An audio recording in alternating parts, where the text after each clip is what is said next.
মতো যারা কাচ্চিতে মাংসের চেয়ে আলু বেশি পছন্দ করেন তারা এরপর থেকে মাংস বাদ দিয়ে শুধু আলু দিয়ে এই কাচ্চি রান্না করবেন। আবার যারা মাংস অ্যাভয়েড করতে চান তারাও কিন্তু এভাবে রান্না করতে পারেন। বাজারে এখন নতুন আলু পাওয়া যাচ্ছে, আর এই কাচ্চিটা তৈরির জন্য নতুন আলুই পারফেক্ট। দেখতে পাচ্ছেন কতটা ঝরঝরে হয়েছে। নতুন আলু দিয়ে আমার মতো যদি এরকম পারফেক্ট কাচ্চি তৈরি করতে চান তাহলে সাথেই থাকুন। কাচ্চির রেসিপি, তাই সব উপকরণ থাকবে কাঁচা, মানে আলুগুলো আমি আগে থেকে রান্না করে নেব না বা কষিয়েও নেব না, আলুগুলো দমে রান্না করব। যেহেতু আলুগুলো আগে থেকে রান্না করব না বা কষিয়ে নেব না, দমে রান্না করব, তাই আলুগুলোকে দেখেন একটা কাঁটা চামচ দিয়ে খুব ভালো করে কেচে নিচ্ছি। এতে করে মশলার ফ্লেভারগুলো আলুর ভেতর ভালোভাবে ঢুকবে আর আলুগুলো দমেই সফট হয়ে যাবে। এবার ম্যারিনেট করে নেব। আধা কাপ টক দই, 1 টেবিল চামচ রসুন বাটা, আদা বাটা 1 টেবিল চামচ, ধনে গুঁড়ি 1 চা চামচ, জিরা গুঁড়ি 1 চা চামচ, 1 চা চামচ গরম মশলার গুঁড়ি, 1 চা চামচ শুকনো মরিচের গুঁড়ি, লবণ 1 চা চামচ। কাচ্চির ফ্লেভারের সবচেয়ে ইম্পর্ট্যান্ট উপকরণ হচ্ছে পেঁয়াজ বেরেস্তা। একটু দেখেন ক্রাশ করে দিচ্ছি। নিয়েছি 1/4 কাপ। পেঁয়াজ বেরেস্তাটা যত ভালো করে করবেন, মানে যত মুচমুচে করে করবেন, কাচ্চির ফ্লেভারটা তত ভালো আসবে। এই যে টক দই নিয়েছি, টক দইয়ের পানি ঝরিয়ে নিয়ে কাচ্চিটা রান্না করছি নতুন আলু দিয়ে, আর আলু নিয়েছি মাঝারি সাইজের 1 কেজি পরিমাণ। একটু চেষ্টা করব সবগুলো আলু যেন একই সাইজের হয়। খুব ভালো করে মাখানো হয়ে গেলে ঢাকনা দিয়ে ঢেকে অপেক্ষা করব অন্তত ঘন্টাখানেক। ফ্রিজে বা বিশেষ কোনো জায়গায় রাখার কোনো দরকার নেই।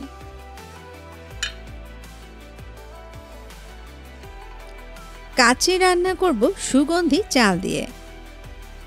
আজকে ব্যবহার করছি এসিআই পিওরের চিনি গুঁড়া সুগন্ধি চাল। চাল নিয়েছি 2 কাপ, আর চালগুলোকে ভালো করে পানি দিয়ে পরিষ্কার করে পানিটা ঝরিয়ে নিতে হবে।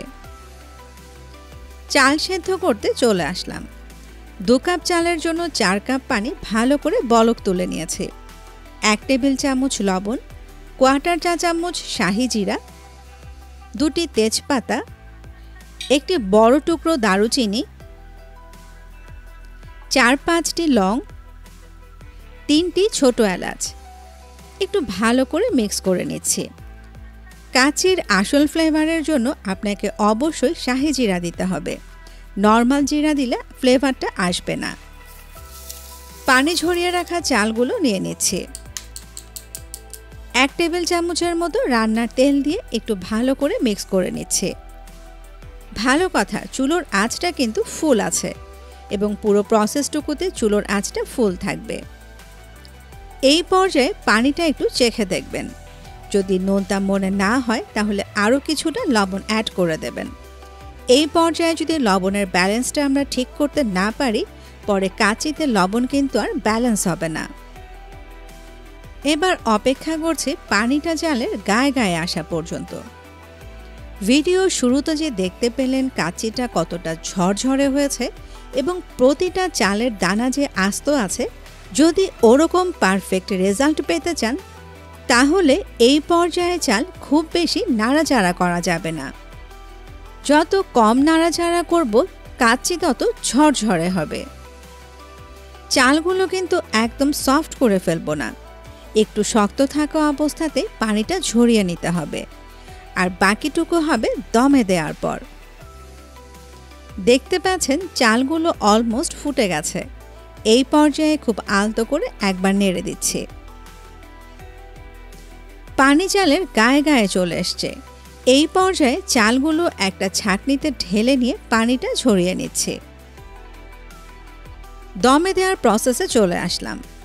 যেই তেলের ভেতর পেঁয়াজ বেরেস্তা করেছিলাম তার থেকে 1/4 কাপ নিয়ে নিচ্ছি। এবার তেলটাকে দেখেন প্যানের গায়ে খুব ভালো করে স্প্রেড করে দিচ্ছি। প্রথমেই আমি মাখিয়ে রাখা আলুগুলো নিয়ে নিচ্ছি। বাটিতে যে মশলাগুলো লেগে থাকবে সেগুলো হাত দিয়ে মুছে দিয়ে দিতে হবে।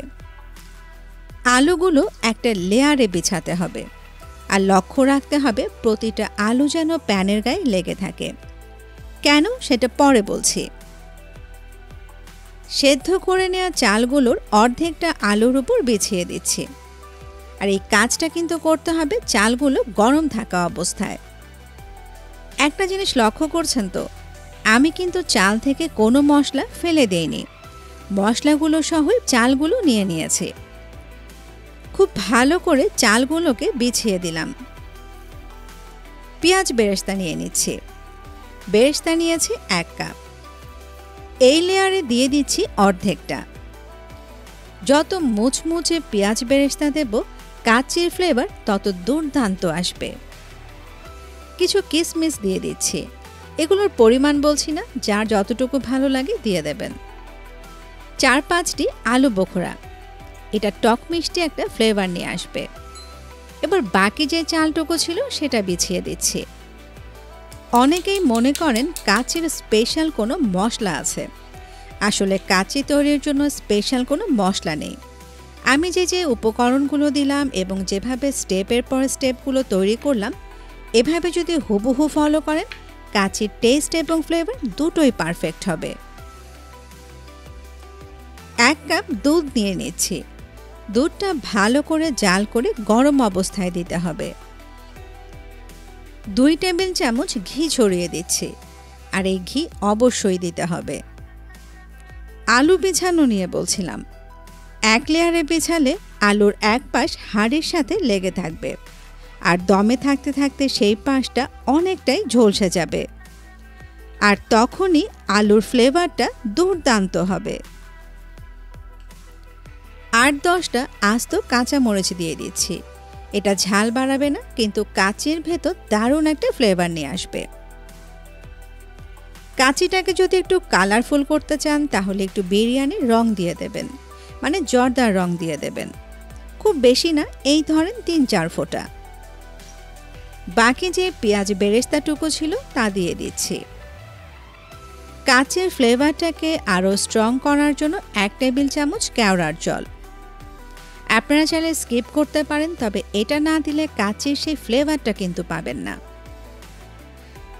এবার ঢাকনা দিয়ে ঢেকে কাচ্চিটাকে দমে দিয়ে দেব। খুব ভালো করে মনে রাখবেন, প্রথম 10 মিনিট চুলোর আঁচটা থাকবে মিডিয়াম এবং লোয়ের মাঝামাঝি, আর এরপরের 10 মিনিট চুলোর আঁচটাকে একদম লো করে দেব। এই 20 মিনিটের মাঝে একবারও ঢাকনাটা খুলব না বা কাচ্চিটাকে নাড়াচাড়া করব না। কাচ্চি কী ধরনের হাঁড়িতে কিভাবে রান্না করতে হয় তা নিয়ে একটা ভিডিও আছে, লিঙ্কটা ডেসক্রিপশন বক্সে দেয়া থাকবে, চাইলে দেখে নিতে পারেন। 20 মিনিট পর চুলোটা বন্ধ করে দিয়ে বন্ধ চুলোর উপরেই রেখে দেব আরও 10 মিনিট, আর এর পরপরই পরিবেশনে চলে যাব। পরিবেশন করে দিচ্ছি। দেখতে পাচ্ছেন কতটা ঝরঝরে হয়েছে। কাচ্চিটা কিন্তু এখন একদম গরম অবস্থায় আছে, একটু ঠান্ডা হলে এটা আরও ঝরঝরে হয়ে যাবে। আচ্ছা, মিক্স করার সময় একটু সাবধানে করতে হবে যেন আলুগুলো আবার ভেঙে না যায়। দেখতেই পাচ্ছেন আমি কাজটা খুব আলতোভাবে করছি, তবে এমনভাবে মিক্স করতে হবে যেন আলুর সাথে যে মশলাগুলো ছিল সেগুলো কিছুটা বিরিয়ানির সাথে মিশে যায়। যতটুকু চাল এবং আলুর কাচ্চি রান্না করলাম, এতে করে 4 থেকে 5 জন পেট ভরে কাচ্চি খেতে পারবেন। অবশ্যই তৈরি করবেন, আর দোয়ার হাত তুলে আমাদের জন্য অবশ্যই একটু দোয়া করবেন। এতক্ষণ সময় দিয়ে সাথে থাকার জন্য সবাইকে অসংখ্য অসংখ্য ধন্যবাদ।